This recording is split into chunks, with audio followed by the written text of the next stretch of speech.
You're a wizard, Harry. You're a wizard indeed. And only a wizard could work the sort of spell that was cast over children and adults all over the world beginning in the late 90s, turning the wildly successful Harry Potter books, we're talking 120 million copies sold, into one of the most profitable franchises ever. With J.K. Rowling watching over the production diligently, sometimes to a fault, Harry Potter and the Philosopher's Stone, aka Sorcerer's Stone, was a marvel of an adaptation, and what eventually arrived didn't come from a burly half-giant, but rather a wide-eyed cast of newcomers, a visionary crew conjuring the proper vision, and the guy who directed Adventures in Babysitting. So put on your sorting cap and head for platform 9 3/4 as we find out what the happened to this movie.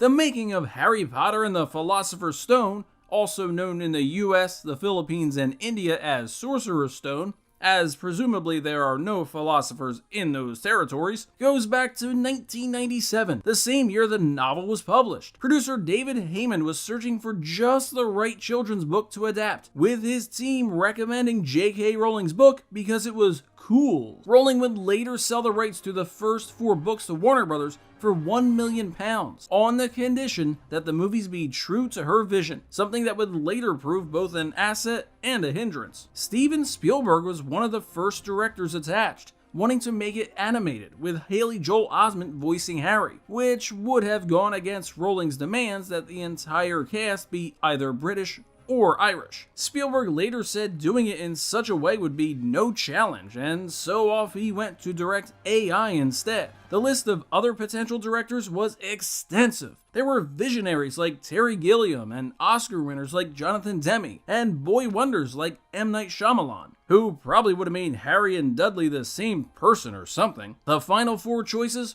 Gilliam, who was Rowling's choice, Brad Silberling, Casper, Alan Parker, yeah, get the guy from Midnight Express, and Chris Columbus, winning the studio over for his kids' movies like Home Alone, and a 45-minute woo session with the studio. Script duties would go to Stephen Kloves, who had to actually read the book first, but became an expert after, later penning all Harry Potter movies, save for Order of the Phoenix. Kloves was afraid he would ruin Rowling's vision, which would be hard to do since she had so much control. She was, after all, Harry's mother, even almost being cast as Lily. Anything he wanted to change in terms of dialogue, he had to get her blessing. In one case, Kloves tried to change one line, but Rowling told him it would go against something that hadn't even been published yet. While some alterations were made, the finished script was quite faithful to the book. And so casting began in 1999. As per the casting release, quote, "We are looking for British children between the ages of 9 and 11 who look like Harry Potter, Ron Weasley, and Hermione Granger, urging potentials to send a video where they tell a joke and read a passage from a Potter book." Columbus was so finicky over who would be cast that the casting director actually quit, frustrated over his lack of commitment. Later that summer, they got, for Harry Potter, Daniel Radcliffe, who wasn't terribly interested in acting anymore, and his parents didn't even want him to do it. But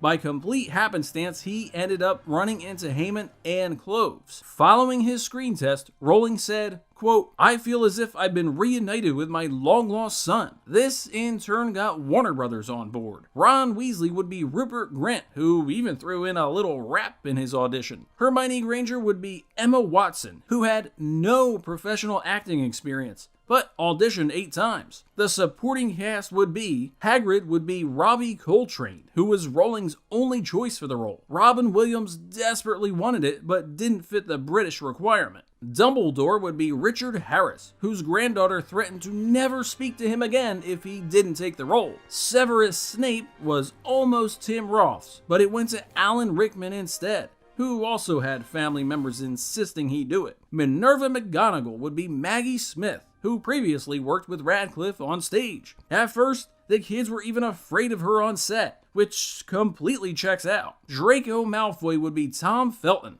who actually wanted to play either Harry or Ron, but landed on Draco. With this cast and so many more in place, production could begin, and it did, on September 29th, 2000 at Leavesden Film Studios, home to Sleepy Hollow and The Phantom Menace. The budget, a reported $125 million.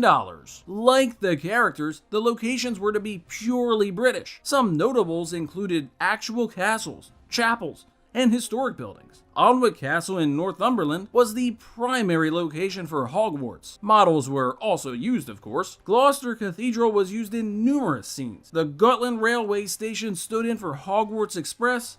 The Dursleys' residence on Privet Drive was in Berkshire, and so many more. One location that was not used was Canterbury Cathedral, who wouldn't let Warner Brothers use it due to the story's pagan themes. Going into production, some were skeptical that the guy who directed Mrs. Doubtfire could bring darkness to the screen, or even knew anything about Brits. But Columbus actually wrote Young Sherlock Holmes, which he referred back to constantly. And while the film went on to be a massive hit due in large part to Columbus's skills, and being very hands-on, even playing the giant troll at times, the director also gave credit where much of it is due to the crew, who had massive undertakings of their own. Jim Henson's Creature Shop, Industrial Light and Magic, and Sony Pictures Imageworks all had a hand in the designs and around 600 special effects shots. Still, effects supervisor John Richardson did use practical effects. Yes, that's just the fishing rod for the floating feather. And for the flying letters, they used a letter firer, which is exactly what it sounds like. There too was costumer Judiana Makovsky, who hated the way the Quidditch robes looked, so reimagined them. In addition to that, anywhere between 5,000 and 6,000 wands were designed. And art directors Neil Lamont and Gary Tompkins were tasked with constructing chess pieces that stood 12 feet and weighed upwards of 500 pounds. Production designer Stuart Craig was another key figure, and his team completely invented Diagon Alley, while the Great Hall took nearly 4 months to build. It's a set so spectacular that the look on the child actors' faces the first time they enter is completely genuine. Cinematographer John Seal had numerous difficult tasks, like working around being barred from bringing in giant rigs or hanging anything from windows in the more historic buildings. He also used upwards of 6 units simultaneously, which helped recoup lost shots when the kids were having too much fun. It also maximized time, as child labor laws dictated the young cast could only film for 4 hours, with 3 devoted to schoolwork. Still, there was only so much time they could save, as many scenes had to be shot twice, depending on the market. Once with the word philosopher, and once with sorcerer. And these were nothing compared to some of the other issues that arose. One of the biggest complications came in Harry's eyes. Radcliffe's were blue and not green like Harry's. And since the lenses irritated Radcliffe's eyes, a decision had to be made on what to do. It wouldn't seem like a big deal, but again, this is J.K. Rowling we're dealing with.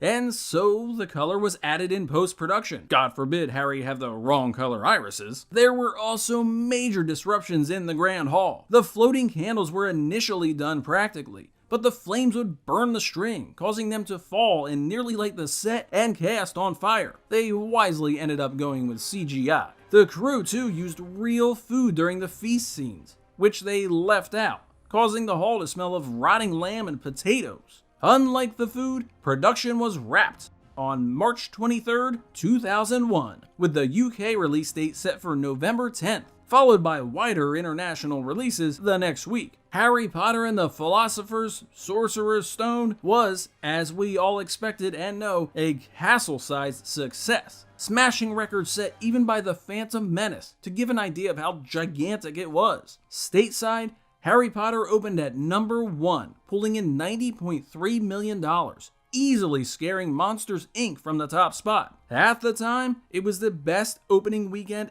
ever, besting The Lost World, and it still stands as one of the best 3-day Thanksgiving weekend openings ever. Domestically, it grossed $288.5 million that year. Later 317 from re-releases, easily becoming the highest grossing movie of 2001. Worldwide, it took in a staggering $974.8 million, eventually becoming the second highest movie of the entire franchise once it wrapped. The magic expanded to the awards circuit too, with recognition at the BAFTAs, PGAs, the AFI, the Satellite Awards, and the Oscars, earning 3 nominations at the 74th Academy Awards: Best Art Direction, Best Costume Design, and Best Original Score for John Williams' magical work. Pretty good, since it was supposed to be James Horner. And that's the story of Harry Potter. Well, the first one at least. The wizarding world is an ever-expanding one, and has been for decades, with the first sequel already in pre-production before Philosopher/Sorcerer Stone was even out. As for that sequel and the rest of the Harry Potter franchise, stay tuned for more videos as we continue our journey through all 7, or is it 8, movies in the series.